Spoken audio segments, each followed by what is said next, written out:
بسم اللہ الرحمن الرحیم۔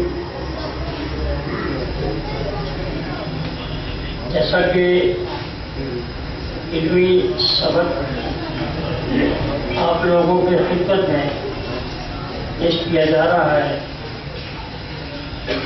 میں چاہتا ہوں کم سے کم وقت میں آپ کو زیادہ سے زیادہ سبق حاصل ہو جائے کہ آپ علاج معالجہ کرنے میں مہارت حاصل کریں۔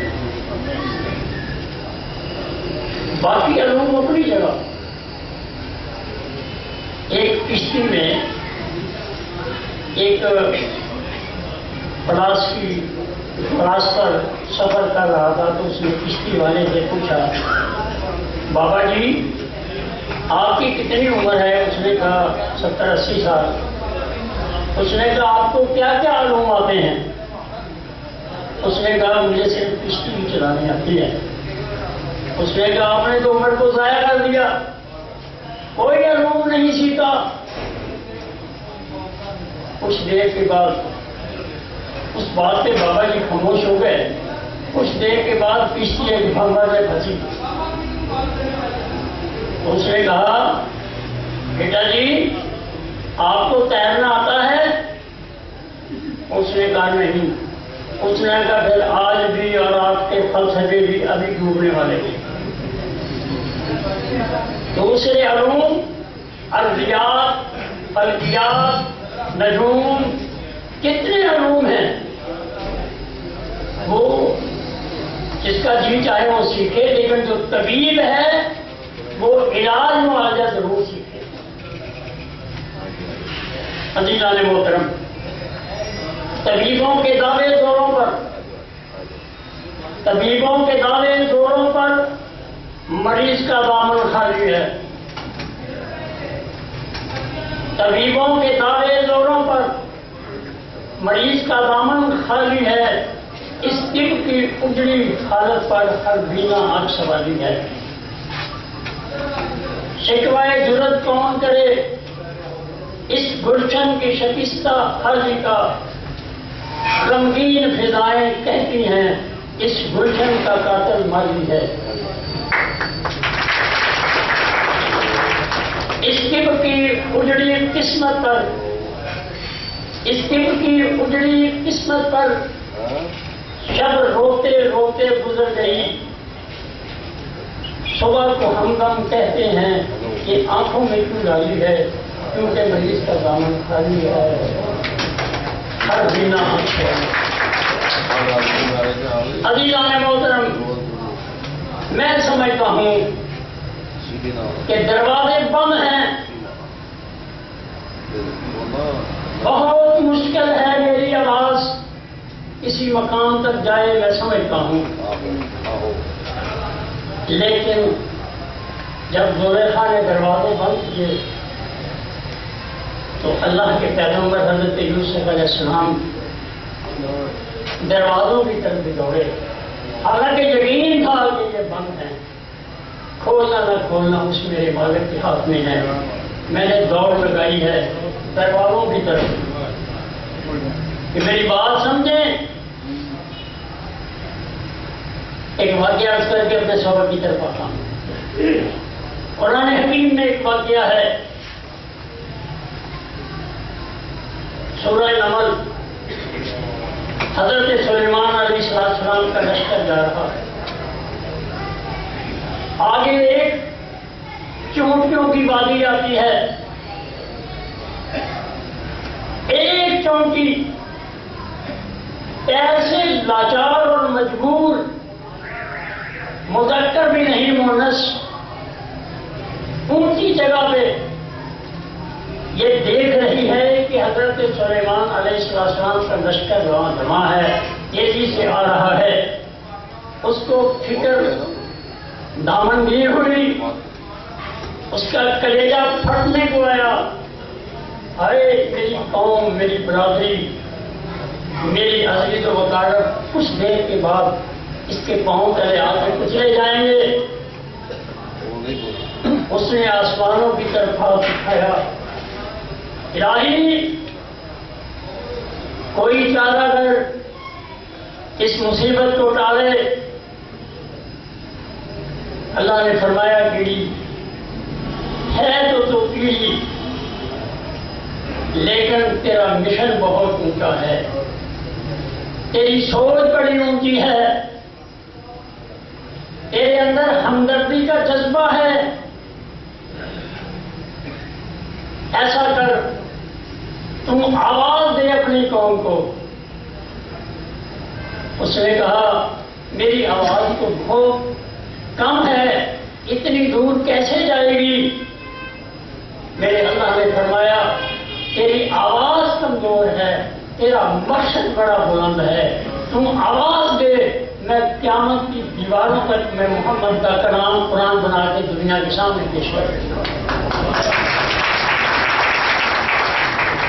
میں اپنے آپ کو کمزور سمجھتا ہوں، لیکن مقصد میرا یہ ہے کہ طبیبوں کے جو آج حالات ہیں وہ کسی سے پوشیدہ نہیں ہیں. آئیے ہم اپنی طب کی اس منزل کی سفر کا آغاز کریں. حضرت صاحب ملتانی رحمۃ اللہ علیہ، سنی ہوئی بات نہیں کہہ رہا، لکھی ہوئی بات کہہ رہا ہوں کہ منڈی بہاؤالدین میں انہوں نے کیمپ لگایا. ایک دن میں 1,500 مریضوں کو چیک کیا. ذرا کیلکولیشن کریں کہ 1 گھنٹے میں 150 مریض، 1 گھنٹے میں منٹ کتنے ہوئے؟ او بھائی میرا خیال ہے کہ 1 منٹ میں 2-3 مریض آپ نے فرق کیے ہوں گے. وہ طب کہاں ہے؟ میں ان دعوے داروں سے بھی گزارش کرتا ہوں کہ گیت گانے سے کام نہیں چلے گا. اس طب کو سکھایا جائے، طب کو پڑھایا جائے، طب کو پھیلایا جائے. تو میرا مشن آپ کے سامنے عیاں ہے. آئیے میں اپنے ٹوٹے پھوٹے الفاظ سے جناب محترم میرے مہمان خصوصی جناب پروفیسر جناب یونس حمید صاحب سے میں ملتمس ہوں کہ میری بات کو درد دل سے ضرور سنا جائے.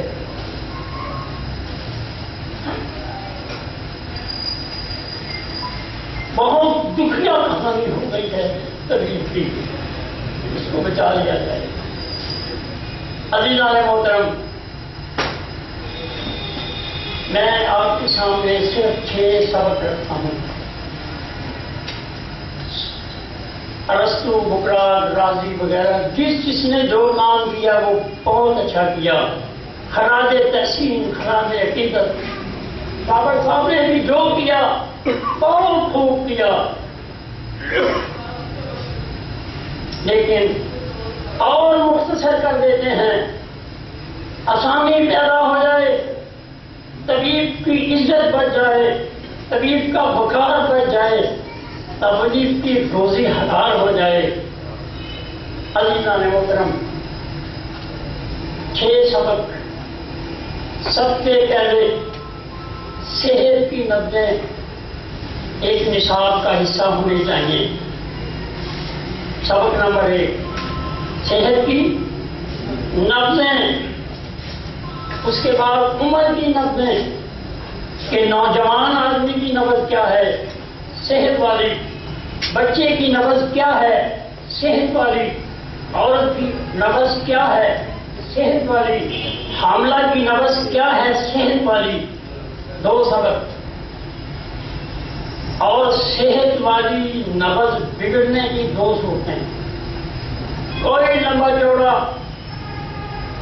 پریشانی والا نظام نہیں ہے، صرف 2 صورتیں. 3 سبق. بگڑی ہوئی نبض کے 6 مدارج.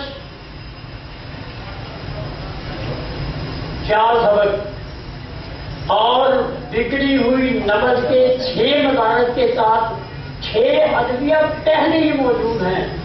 وہ آپ صابر صاحب سے پوچھ لیں یا طب یونانی والوں سے پوچھ لیں.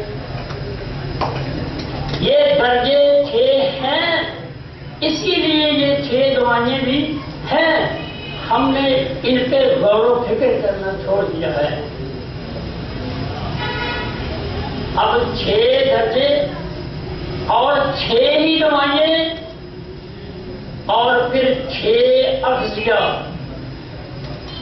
وہ بھی میں نے آسان کر دیا کہ بھائی اگر کسی کو دوائی آپ نے درجہ اول دے دی ہے، محرک شدید ملجن مسل درجہ اول دوم فوم، تو آپ نے اپنی غذا کو بھی اسی طرح ہی بنا کے اس کو دینی ہے.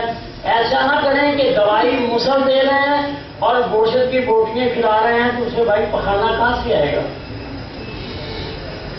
وہ پریشان ہوگا.